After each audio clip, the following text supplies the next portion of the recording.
Hello and welcome to the Health Professionals Bank Better Money Management webinar series, where we bring you the information, tools and tips you need to boost your financial well-being, get the most from your pay and work towards those life goals that matter most to you. I'm Betsy Westcott and my greatest wish is that every Australian enjoys financial well-being.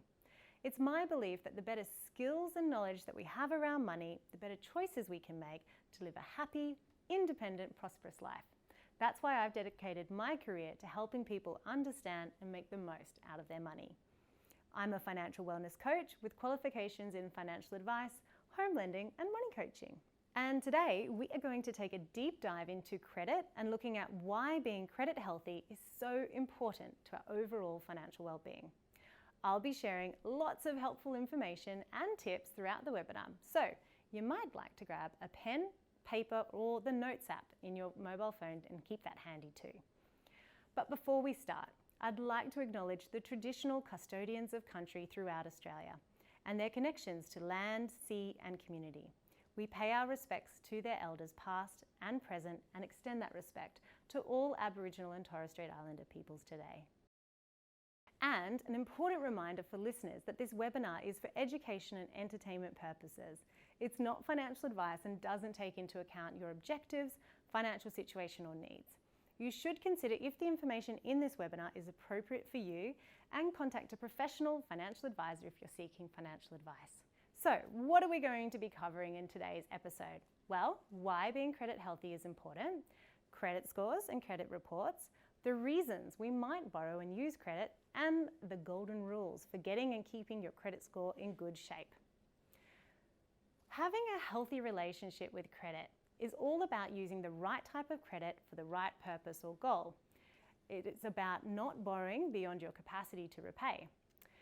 So, taking into account things such as your future interest rate rises or changes in life circumstances that could affect your income and your ability to service an outstanding debt. Not spending more than you earn by using expensive forms of credit to fund expenses that you can't cover with your regular income. For example, maxing out your credit card or using things like buy now, pay later to cover everyday expenses. Okay, interesting fact, or is it fiction? More Australians are likely to default on credit cards and personal loans than any other kind of debt. It's a fact. According to a study from the University of Sydney, interest rates, especially on short-term types of credit such as credit cards and buy now, pay later credit, can be really steep. And then there's also the fees as well for things such as late or missed payments. It's important to have healthy credit habits from a money management and debt point of view because debt can start to spiral and really get on top of you with interest continuing to accrue on unpaid balances on things such as credit cards, and it's easy to get further and further into debt. And once you get behind, it can be hard to get on top of that debt, especially if you're on a fixed or low income. Now, I want to reassure you that credit card debt can be useful with good money management, and there's always ways to take control of your finances. Your credit habits now can also impact some of your most important life goals in the future, such as buying your own home, a new car, or even getting a new mobile phone plan. The way you manage your credit affects your credit report and credit score, which is what lenders reference when they assess a loan application to determine how likely you'll be able to repay your loan or debt. Your credit report can make or break your home loan application or any loan application. Your credit report has important information, both positive and negative, about your credit history. Current and historical personal and financial information, including any loans and credit accounts you might have had in the last 2 years, how much you borrowed, and your track record when it comes to making repayments. All past credit inquiries and applications you've made, regardless of whether they were approved. Any credit applications you've made over the past 5 years, any loan defaults, any debt-related legal proceedings will also be there too. And it contains your all-important credit score. Pop quiz time. What is a credit score?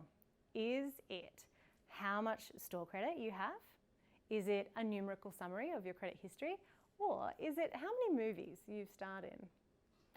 And if you said B, you were spot on. You could think of your credit score as an Uber rating for your finances. Just like your Uber rating lets a driver know if you make a good passenger, your credit report lets your lenders know how responsible you are and how likely you are to be a good borrower.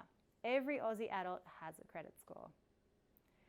It's a number that summarizes everything in your credit report. It can be between 0 and 1,000, or it could be between 0 and 1,200, just depending on the credit reporting agency. The average Australian has a credit score between 625 and 699. But basically, the higher the number, the better your credit score is. And the more favourably a lender will view you if you apply for a loan or credit. If you have a higher credit score, they'll be more confident that you'll be able to repay your loan. I'm going to list a few things as we go through. You might recognise them and might like to have a go at guessing if you think that it would affect your credit score or not. Here we go. A credit card you got a year ago. Yes. The electricity bill you paid 2 days after the due date. No. The car loan you were approved for 4 years ago and always paid off on time. Yes.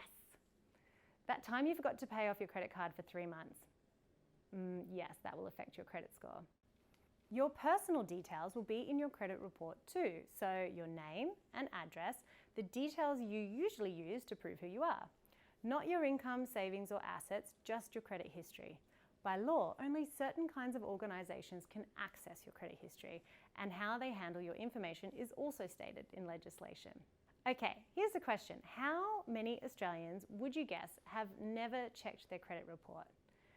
It's 60%, 6 out of 10 according to Credit Smart. But you can get a free copy of your credit report once every 3 months from a credit reporting agency. So it's a good idea to check your credit report regularly, especially if you're thinking about applying for a loan or a line of credit in the next 6 to 12 months. To get a copy of your credit report, get in touch directly with a credit reporting agency like Equifax, Experian or Ilion. Now, we know about our credit report and our credit score and things that can affect whether we have a good or a bad credit score.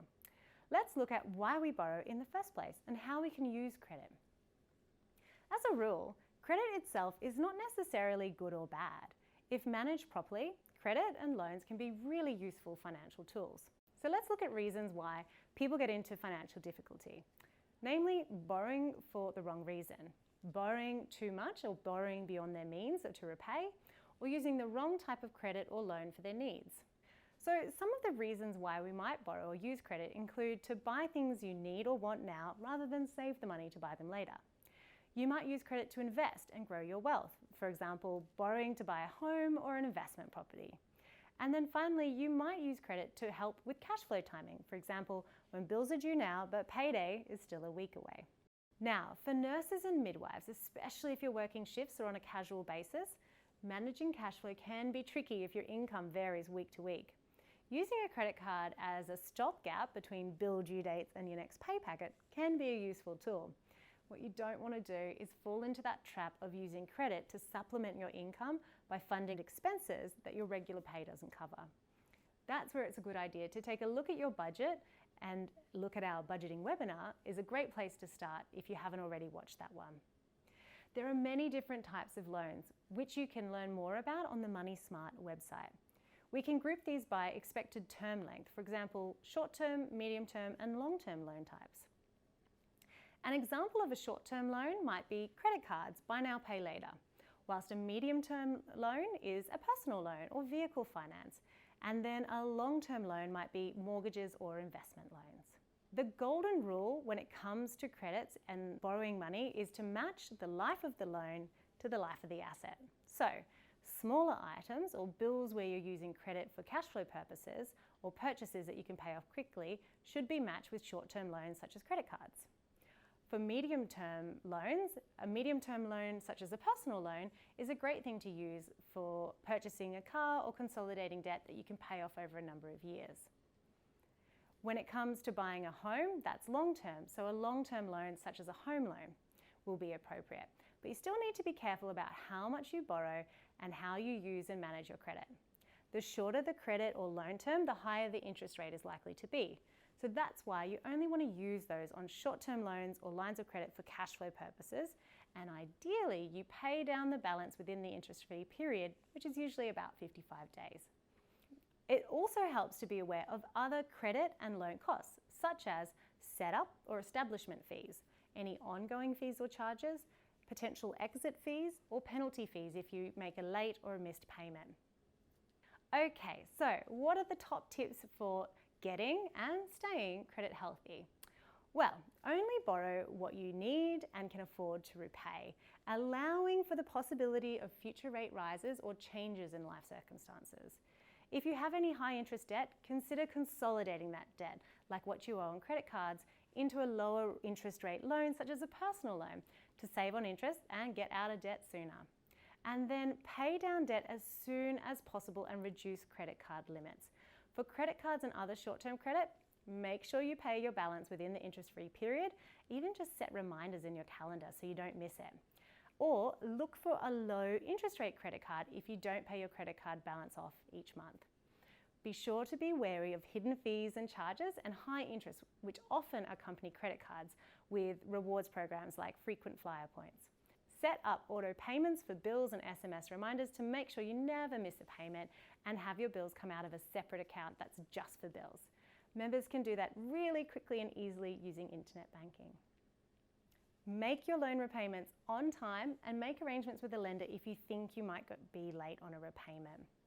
Don't have unused credit limits or make unnecessary credit applications. These can impact your credit score. So for example, if you have a credit card with a limit of $5,000, but you only ever really use a maximum of $1,500 of that credit limit, that $5,000 limit will still have a negative impact on your credit score. Making multiple loan applications with lenders, for example, for a home loan or a personal loan, can also have a negative impact on your credit status. So only apply to one lender at a time.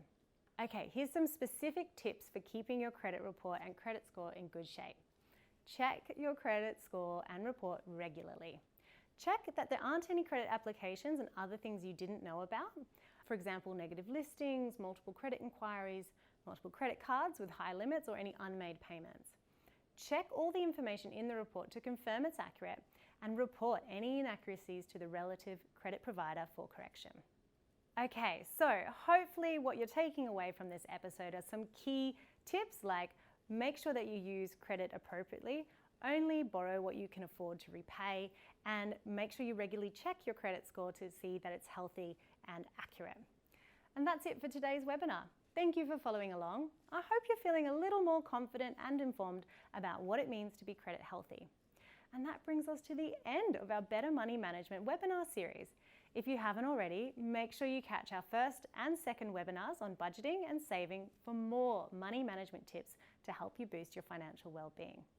And in the meantime, don't forget to check the website for more tools, calculators, and resources to help you budget better, save, and be credit healthy too. I'm Betsy Westcott. Until next time.